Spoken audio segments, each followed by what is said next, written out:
कोई भी सपना साकार करने के लिए सबसे जरूरी है सही कोच का होना। चुनिए एडोलॉजी क्लासेस को और करें अपनी नीट जेईई का सपना साकार। Download the app now.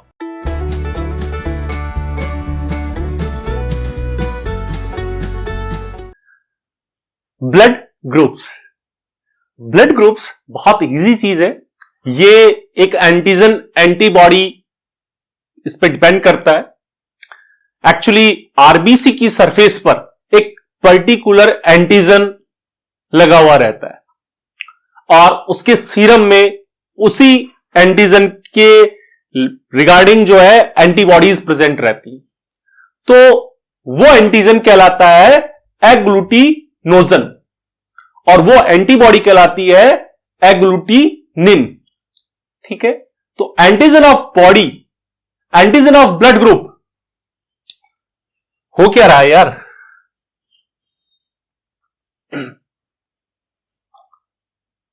Blood groups.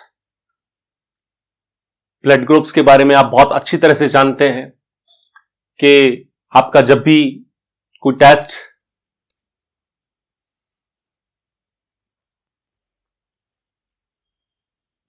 Blood groups में एक पर्टिकुलर एंटीजन डिसाइड करता है कि इस व्यक्ति का ब्लड ग्रुप क्या है। तो antigen of blood group present on surface of RBC की सरफेस पर एक पर्टिकुलर एंटीजन चिपका हुआ रहता है, उसे कहते हैं एग्लूटिनोजन। क्या कहेंगे? एग्लूटिनोजन।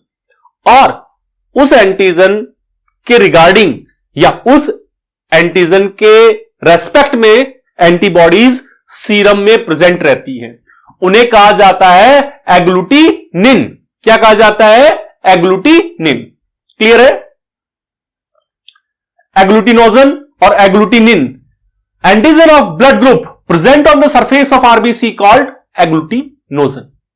मींस एंटीजन जो ब्लड ग्रुप पे, एंटीजन ऑफ ब्लड ग्रुप का जो एंटीजन है ना, वो प्रेजेंट होता है किस पर? आरबीसी की आउटर जो सरफेस है उस पर। Antibody for blood group, antigen is present in serum. Serum का means plasma, called agglutinin. Antigen और एंटीबॉडी जो होते हैं वो ग्लाइकोप्रोटीन होते हैं। किसके बने होते हैं? ग्लाइकोप्रोटीन। अब भाई ध्यान से सुनना, ब्लड ग्रुप ए, बी और ओ, ब्लड ग्रुप ए, बी और ओ, ये डिस्कवर किया था लैंडस्टीनर साहब ने। किसने डिस्कवर किया था? लैंडस्टीनर साहब ने। और ब्लड ग्रुप ए बी ये डिस्कवर किया था डिकैस्ट्लो और स्टर्लिंग। डिकैस्ट्लो ही बोलते हैं मोस्ट प्रोबेबली, डिकैस्ट्लो इनका तो थोड़ा सा ही रोल है, लेकिन फिर भी इनका नाम इनके साथ ऐड किया जाता है, Decastello and Sterling. Blood group is a example of multiple allele. मैंने आपको मेंडल वाला जो चैप्टर पढ़ाया, तो मेंडल वाले चैप्टर में जो है ब्लड ग्रुप का मल्टीपल एलील्स में एक बेस्ट एग्जांपल आता है। ए एंड बी ये दोनों क्या है? डोमिनेंट जीन है। ओ या जीरो, समझ रहे हो ना? एक्चुअली ओ नहीं होता, जीरो होता है, लेकिन इसको ओ बोला जाता है। आप अपने हिसाब से देख लीजिए क्या बोलना है, ओ बोलना है, जीरो बोलना है, क्या बोलना है।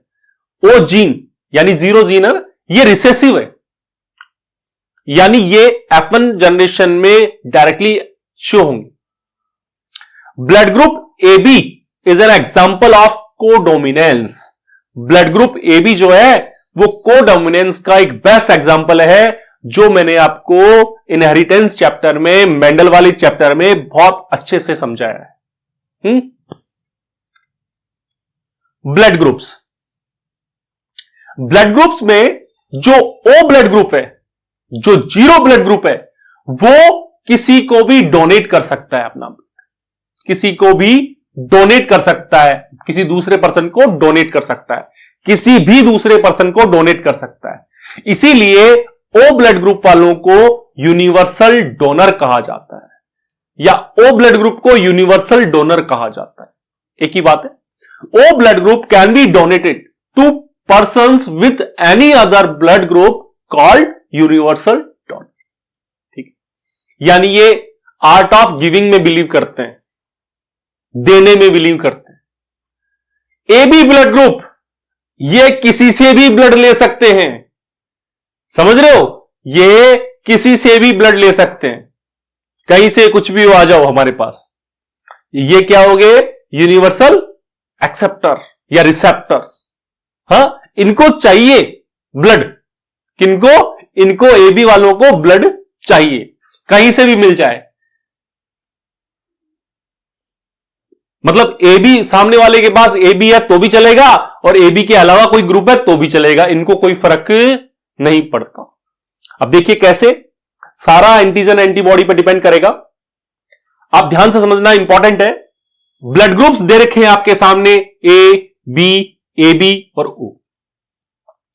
आप जानते हो कि हमेशा ब्लड ग्रुप जो आइडेंटिफाई किया जाता है वो आरबीसी की सरफेस के ऊपर जो एंटीजन है, उसी एंटीजन के बेस पे आपको ब्लड ग्रुप अलॉट किया जाता है या बताया जाता है कि आपका ब्लड ग्रुप ये। तो एंटीजन ऑन आरबीसी, अगर ए एंटीजन है तो ब्लड ग्रुप क्या हो गया, ए। बी एंटीजन है तो ब्लड ग्रुप क्या हो गया, बी। ए बी एंटीजन है आरबीसी की सरफेस पर तो क्या हो गया, बोलो जल्दी से, ए बी। और किसी प्रकार का कोई एंटीजन आरबीसी की सरफेस पर मौजूद नहीं है तो वो ब्लड ग्रुप क्या हो गया, ओ या जीरो। समझ रहे हैं? अब ध्यान से समझना, antibodies in plasma, antibodies in plasma, जो ब्लड ग्रुप होगा ना, यानी जो एंटीजन होगा उसका अपोजिट एंटीबॉडी होगा। यहां आप देख रहे हैं ब्लड ग्रुप ए, तो एंटीजन ए है, तो एंटीबॉडी क्या होगी, बी। यहां पर बी है ब्लड ग्रुप, यानी एंटीजन बी है, तो एंटीबॉडी क्या होगी, ए। यहां ए बी है, ब्लड ग्रुप क्या है, ए बी, एंटीजन क्या था, ए बी। अब दोनों ही आ गए, ए और बी दोनों ही आ गए, तो यहां पर एंटीबॉडी होगी नहीं, नील, एंटीबॉडी होगी नहीं। अब यहां देखिए ब्लड ग्रुप कुछ नहीं है, जीरो, क्योंकि यहां पर किसी प्रकार का कोई एंटीजन प्रेजेंट नहीं है, तो यहां पर एंटीबॉडीज दोनों होंगी, ए और B, antibody A and B. Clear है फर्स्ट क्लास? डोनर ग्रुप जो डोनेट कर सकते हैं, ए ओ, इसको इस जो ब्लड ग्रुप ए है ना, इनको कौन कौन डोनेट कर सकता है, वो तो सभी को डोनेट कर सकता है, यूनिवर्सल डोनर हो गया ना ये तो, ए तो ए देखो, ए को ओ भी डोनेट कर रहा है और ए खुद भी डोनेट कर रहा है, बी को बी खुद डोनेट कर रहा है और ओ भी डोनेट कर रहा है। ए बी वालों को दुनिया जहान में जो भी मिले सभी से लेने में बिलीव है, जो प्यार से मिला हम उसी की होली है। ए बी भी कर सकता है, इसको ए भी कर सकता है, इसको बी भी कर सकता है और इसको ओ भी कर सकता है। अब बात करते हैं ओ ब्लड ग्रुप या जीरो ब्लड ग्रुप। इसमें आप देखिए, इसको केवल ओ ब्लड ग्रुप वाला ही इसको डोनेट कर सकता है। मतलब ये दे तो सभी को सकता है, लेकिन ये लेगा सिर्फ ओ वाले से। ए बी वाला ये दुनिया में किसी से भी ले सकता है, किसी से भी ले सकता है। अब आप देखिए ध्यान से एक बार दोबारा, यहां ब्लड ग्रुप आपको ए बी और ओ मैं बता चुका हूं। ए में एंटीजन ए, बी में एंटीजन बी, ए बी में एंटीजन ए एंड बी, और इसमें एंटीजन ओ में कोई एंटीजन नहीं होगा। एंटीबॉडी ए का उल्टा क्या होगा, बी, इसमें बी का ए बी में कोई एंटीजन नहीं होगा, और लेकिन सॉरी ए बी में कोई एंटीबॉडी नहीं होगी, और ओ में जो है एंटीजन नहीं है तो यहां एंटीबॉडी ए एंड बी होगी। अब बात करते हैं डोनर की। यहां तक तो मैं आपको बता चुका हूं, डोनर में क्या आएगा, ए को ए भी कर सकता है, ओ भी कर सकता है, बी को बी भी कर सकता है, ओ भी कर सकता है, ए बी को ए भी कर सकता है, बी भी कर सकता है, ए बी भी कर सकता है और ओ भी कर सकता है, लेकिन ओ को केवल ओ डोनेट करेगा, इसके अलावा किसी को कोई डोनेट नहीं करेगा। अब बात करते हैं रिसीवर यानी लेना। अब इससे ये किस को, ये तो ले रहा है इससे, डोनर से, ये डोनर है इसके। अब ये रिसीवर कौन कौन ए से ले सकता है, ए से ए भी ले सकता है और ए बी भी ले सकता है, क्योंकि ये यूनिवर्सल एक्सेप्टर हो गया ना, इसको तो कहीं से भी मिल जाए ये ले लेगा। ए तो लेगा ही लेगा, बी भी ले लेगा इससे, B A B, A B वाले से सिर्फ ए बी वाले को ही ए बी वाला ए बी वाले से ही कांटेक्ट में रहेगा यहां पर। समझ रहे हो? मतलब ये ले तो सभी को सकता है, ये ले तो सभी से लेगा, लेकिन ये देगा केवल ए बी वाले को। अब आप देखिए ओ वाला किस किस को दे सकता है? ए बी और ओ। बात देख रहे हैं? ये ए बी केवल ए बी को ही दे सकता है, ले तो सभी से सकता है लेकिन देगा ए बी को। ओ वाला जो है ये ए को भी दे सकता है, बी को भी दे सकता है, ए बी को भी दे सकता है और ओ को भी दे सकता है। अब बात करते हैं जीनोटाइप। इनका जीनोटाइप क्या होगा? ए का IA हाँ, IA I0 यहां पर आप देख रहे हैं। बी का भी सेम होगा, IB I0। यहां पर ए बी में दोनों मेन हो गए, IA IB, और ओ में आप देखिए I0 ये इसका जीनोटाइप होगा, जो मैंने आपको मेंडल वाली चैप्टर में बहुत अच्छे से पढ़ाया है। 21 का क्वेश्चन है, ध्यान से सुनना। Person with the AB blood group are called universal recipients due to, बताओ जल्दी से। ब्लड ग्रुप AB वाले जो है सभी से लेने में बिलीव करते हैं, क्यों? बताओ जल्दी से। Absence of antigen A and B on the surface of RBC, गलत, क्योंकि AB वाले में तो मैंने आपको बताया एंटीजन के बेस पे ही आपको शो करना है, किसको? ब्लड ग्रुप को। तो ये कह रहा है एंटीजन ही नहीं है, एब्सेंस गलत है, एंटीजन होंगे तभी तो AB ब्लड ग्रुप हुआ। Presence of antibody anti A and anti B and on RBC, ये बिल्कुल गलत है, क्योंकि इसमें जो है एंटीबॉडीज प्रेजेंट ही नहीं होंगी, प्रेजेंट ही नहीं है। Absence of antigen A and B in plasma, actually absence of antigen A and B in plasma, plasma का तो कोई लेना देना ही नहीं है, प्लाज्मा में तो एंटीबॉडी होती है, बताया था मैंने आपको।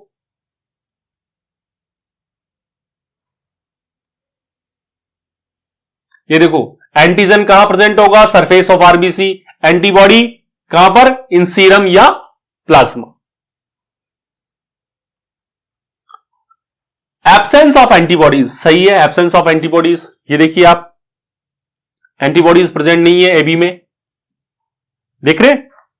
Next, anti A and anti B, anti A anti B in plasma, anti A anti B in plasma. अब देखिए anti A anti B in plasma absent है,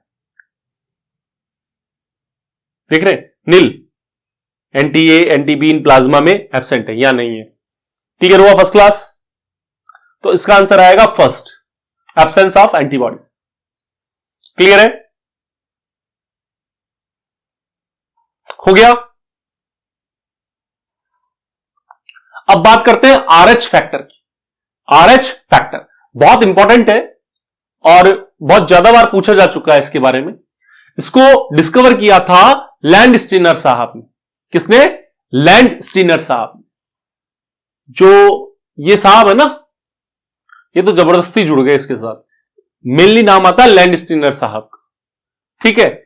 ये इन्होंने डिस्कवर किया था रिसस जो मंकी है ना, उसमें इसको डिस्कवर किया था।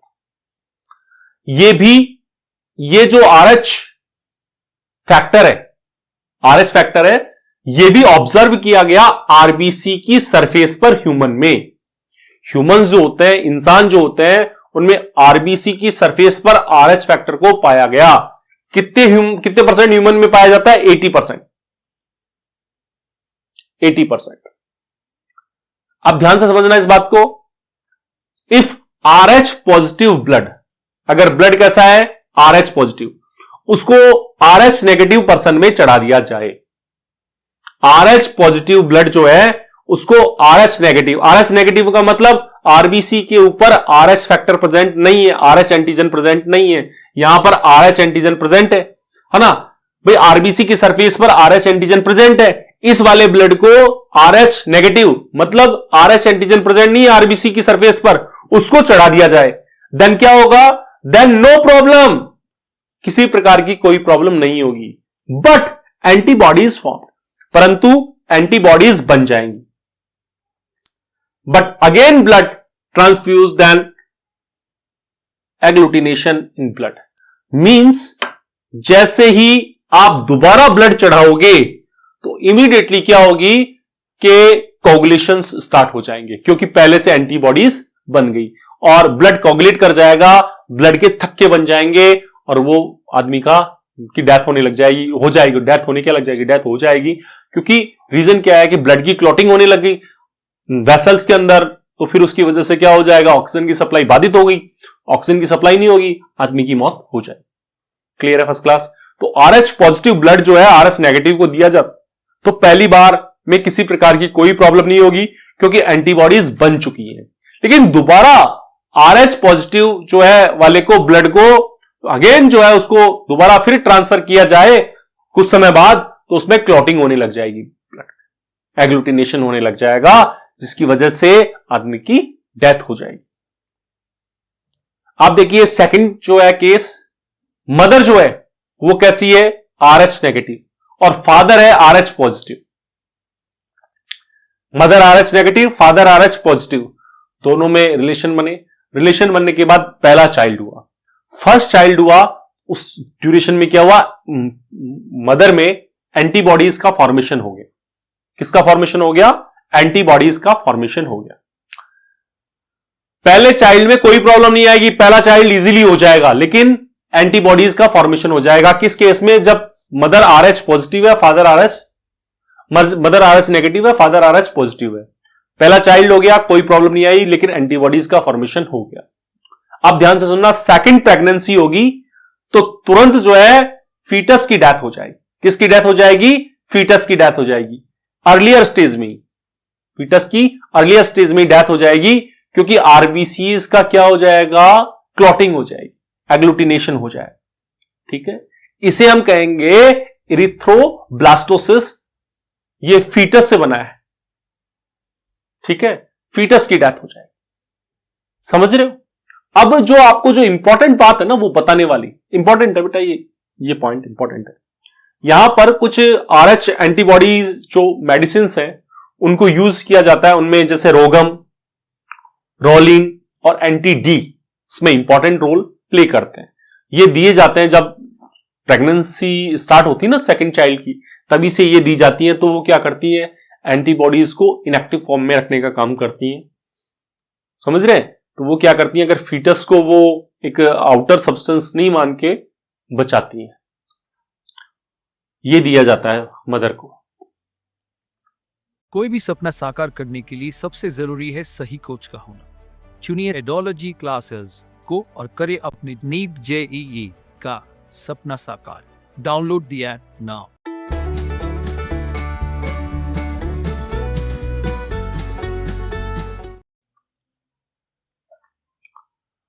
बताइए कौन सा, which of the following condition, बताओ कौन सा सही है। मदर जो है वो RH नेगेटिव है, बताया था मैंने आपको। देखिए आप ध्यान से, मदर यहां क्या RH negative, father RH positive, simple सा कंसेप्ट है। मदर जो है RH नेगेटिव है, फादर जो है RH पॉजिटिव है। फादर RH पॉजिटिव है तभी तो फीटस क्या हो जाएगा, RH पॉजिटिव। यहां फिर प्रॉब्लम हो जाएगी। ठीक है, क्लियर है। इसका आंसर आएगा बी। देखते ही पता चल रहा है। बात करते हैं लिम्फ की। किसकी बात करते हैं, लिम्फ। लिम्फ जो है वो टिश्यूज के चारों ओर, किसके चारों ओर, टिश्यूज के चारों ओर एक फ्लूइड होता है। लिम्फ क्या होता है, टिश्यूज के चारों ओर एक फ्लूइड होता है। जो लिम्फेटिक सिस्टम्स जो है collect tissue fluid and drain it back to the major veins. Lymphatic system जो है वो टिश्यू फ्लूइड को इकट्ठा करेगा और वापस उसको बड़ी जो वीन्स हैं उनमें डालेगा। ये लिम्फ जो है कलरलेस होता है, इसमें किसी प्रकार का कोई कलर नहीं पाया जाता। Filtered blood with specialised lymphocytes, WBC, platelets, protein, RBC present, but haemoglobin absent. हम ये कह सकते हैं कि ये कलरलेस होता है, फिल्टर्ड ब्लड होता है, मतलब ब्लड को छाना हुआ, इसमें सभी चीजें प्रेजेंट होंगी सिवाय हीमोग्लोबिन के, आरबीसी के, हीमोग्लोबिन के। देखिए आप, आरबीसी भी प्रेजेंट होंगी लेकिन आरबीसी में हीमोग्लोबिन निकाला हुआ, आरबीसी का कचरा जिसको कहते हैं डर्विस, वो प्रेजेंट होगा, बट हीमोग्लोबिन इसमें एब्सेंट। समझ रहे हो बात को? तो लिम्फेटिक सिस्टम जो है वो क्या काम करता है, टिश्यू फ्लूइड को इकट्ठा करता है और उसको वापस मेजर वेन्स जो है, बड़ी वेन्स जो है, उनमें वापस डालता है। लिम्फ जो है कलरलेस होता है, फिल्टर्ड ब्लड होता है, और स्पेशलाइज्ड लिम्फोसाइट सेल्स होती हैं जैसे डब्ल्यूबीसी, प्लेटलेट्स, प्रोटीन्स, आरबीसी, ये सब होती है उसमें, लेकिन हीमोग्लोबिन उसमें एब्सेंट होता है। Lymphoid organs, lymphoid organs, lymphoid organs में क्या आ जाएगा, लिम्फ नोड, क्या आएगा, lymph node, tonsils, thymus gland, spleen, pair patches. Lymph node, tonsils, thymus gland, spleen, pair patches. देखिए ये आपको दिख रहा है यहां पर टॉन्सिल, ये लिम्फ वेसल्स है, यहां पर देखिए आप, ये लिम्फ नोड है, देख रहे हैं आप, ये नोड है, ये नोड, ये आपका स्प्लीन हो गया, ये आपकी थाइमस ग्लैंड हो गई, यहां पर आप देखिए इंटेस्टाइन में ये पेयर पैचेस हो गए। तो ये जो चीजें आपको नजर आ रही है, टॉन्सिल हो गया, थाइमस ग्लैंड हो गई, लिम्फेटिक वेसल्स हो गई, लिम्फ नोड हो गए, स्प्लीन हो गया, पेयर पैचेस हो गए, ये सभी लिम्फॉइड ऑर्गन्स कहलाते हैं। क्या क्या कहलाते हैं, lymph nodes, tonsils, thymus gland, spleen and pair patches. Tonsils, lymphatic vessels, lymph node, thymus gland बोल दो, पेयर पैचेस, स्प्लीन। लिम्फ का फंक्शन क्या है, फंक्शन क्या है लिम्फ का, बताइए जल्दी से। ट्रांसपोर्ट ऑफ फूड मटेरियल्स, ये फूड मटेरियल्स का ट्रांसफर करती है, हार्मोन्स को ले जाने में हेल्प करती है, हार्मोन्स के ट्रांसपोर्टेशन में हेल्प करती है। इसके अलावा ब्लड वॉल्यूम को मेंटेन करने में हेल्प करती है। लिम्फ जो है वो बॉडी में जो ब्लड है उसका वॉल्यूम को मेंटेन करने में कौन हेल्प करता है, लिम्फ। इम्यून सिस्टम के लिए रेस्पॉन्सिबल है, इम्यून सिस्टम आपका स्ट्रांग रहे उसके लिए आपका लिम्फ वेसल्स रेस्पॉन्सिबल है। फैट एब्सॉर्ब्ड बाय लैक्टल इन इंटेस्टाइनल विलाइज, ये फैट एब्सॉर्ब्ड बाय लैक्टल इन इंटेस्टाइनल विलाइज। देखिए इंपॉर्टेंट जो बात है ना, ये फैट एब्सॉर्ब होती है इंटेस्टाइनल विलाइज से, आपको पता है। इसके अलावा लिम्फ इम्यून सिस्टम में कैसे काम करेगा, आप बताएंगे इसका कोई एग्जांपल। एक्चुअली क्या होता है कि आपके कई बार चोट लगती है पैर में, है ना, तो आपने देखा होगा कि आपके जो दोनों पैर हैं ऊपर, यहां पर, वहां जॉइंट के नीचे जहां आपके जाइटल ऑर्गन्स होते हैं ना, वहां पर वो फीमर है, उसका जॉइंट जो है यहां पर, वहां एक गोल गोल सी स्ट्रक्चर डेवलप हो जाती है, सूज जाता है, वहां पर स्वेलिंग सी आ जाती है, गोल गोल सा। एक्चुअली वो लिम्फ नोड क्या होते हैं कि आपके कहीं कांटा चुभ गया पैर में, तो उसकी वजह से क्या हो जाता है, इंफेक्शन होने से रोकने के लिए वहां पर ऑटोमेटिकली जो है लिम्फ नोड में फूल जाते हैं, तो वो जो इंफेक्शन है वो आगे बढ़ने से रुकता है। तो लिम्फ नोड जो है बहुत इंपॉर्टेंट रोल प्ले करते हैं इम्यून सिस्टम में।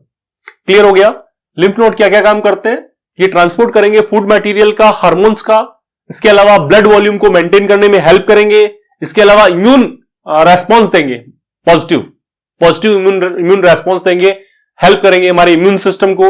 इसके अलावा जो लैक्टल्स हैं जो फैट एब्सॉर्ब करती है इंटेस्टाइनल विलाइज के थ्रू।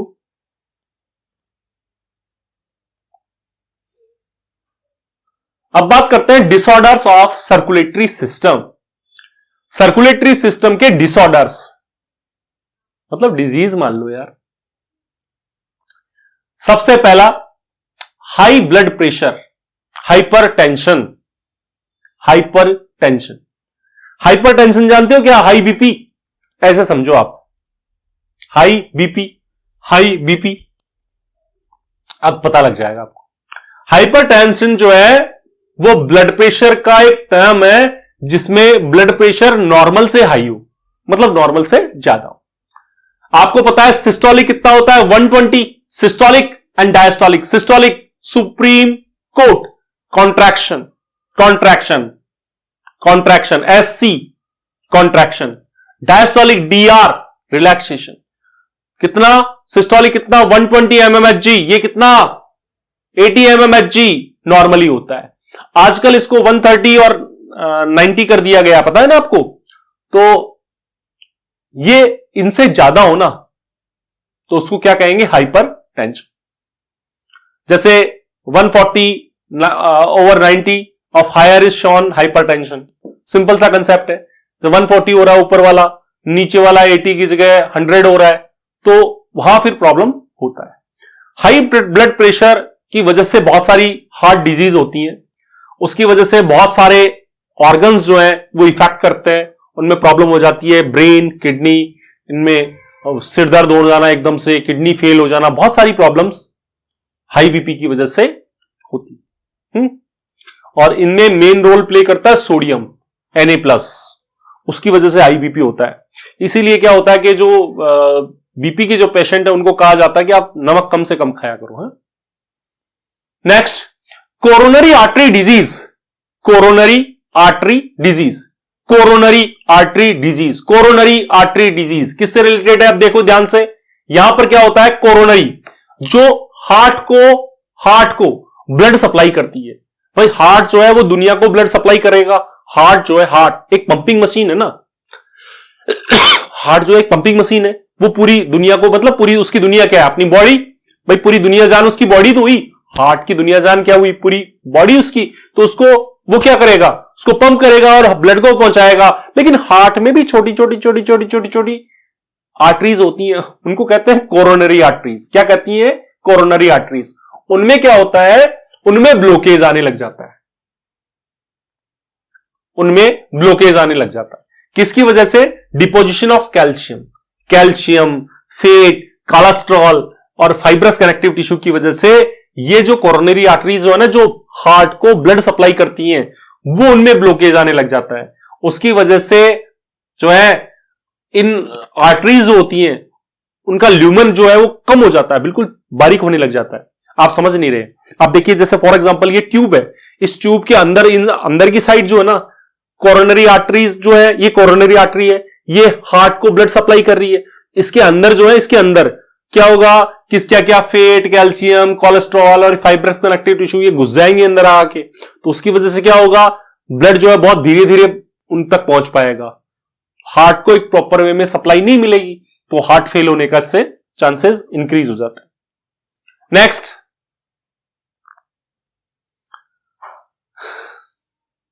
एंजीना। क्या नाम है इसका? Angina pectoris. Angina pectoris, Angelina Jolie है, अरे एंजीना पैक्टोरिस याद रहेगा। Chest pain when no enough oxygen is reaching to the heart muscles. Heart muscles को प्रॉपर वे में जो है ऑक्सीजन की सप्लाई नहीं मिल पाती है, तो ये प्रॉब्लम होती है। इसमें क्या होता है, ये मैन वुमेन दोनों को हो जाती है और किसी भी एज में ये प्रॉब्लम हो सकती है। और इसकी वजह से हार्ट में जो ब्लड फ्लो है ना, वो इफेक्ट होता है, चेस्ट में पेन होने लग जाता है इसकी वजह से। Next, heart failure. Heart failure means heart is not pumping blood effectively enough to meet the need of the body. Body की जितनी नीड है ना, उस अकॉर्डिंग हार्ट जो है वो पंप ही नहीं कर रहा है ब्लड को, तो हार्ट क्या हो जाता है, फेल हो जाता है। हार्ट क्या हो जाता है, फेल हो जाता है। Congestive heart failure. Congestive heart failure क्या कहते हैं, बताओ जल्दी से, बताओ जल्दी से।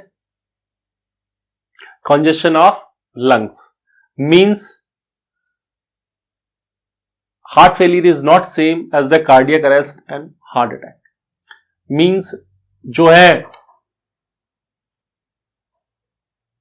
congestive heart failure जो है, ये lungs जो है वो फंक्शनिंग की प्रॉपर नहीं होती है, उस कंडीशन में हार्ट फेल होने का ज्यादा चांसेस रहता है। क्योंकि लंग्स पे क्या होती है, एल्वियोलीज होती है, एल्वियोलीज में क्या होता है ऑक्सीजन और कार्बन डाइऑक्साइड का एक्सचेंज होता है, तो वो प्रॉपर वे में नहीं हो पाता ना, उस कंडीशन में ये हार्ट अटैक आता है।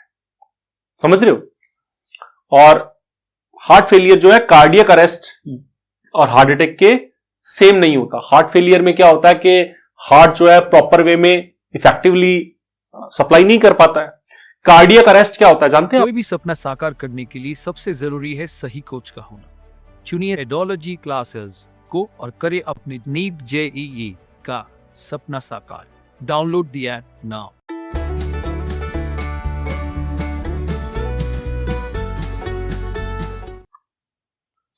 कार्डियक अरेस्ट, कार्डियक अरेस्ट का मतलब होता है हार्ट बीट का बंद हो जाना।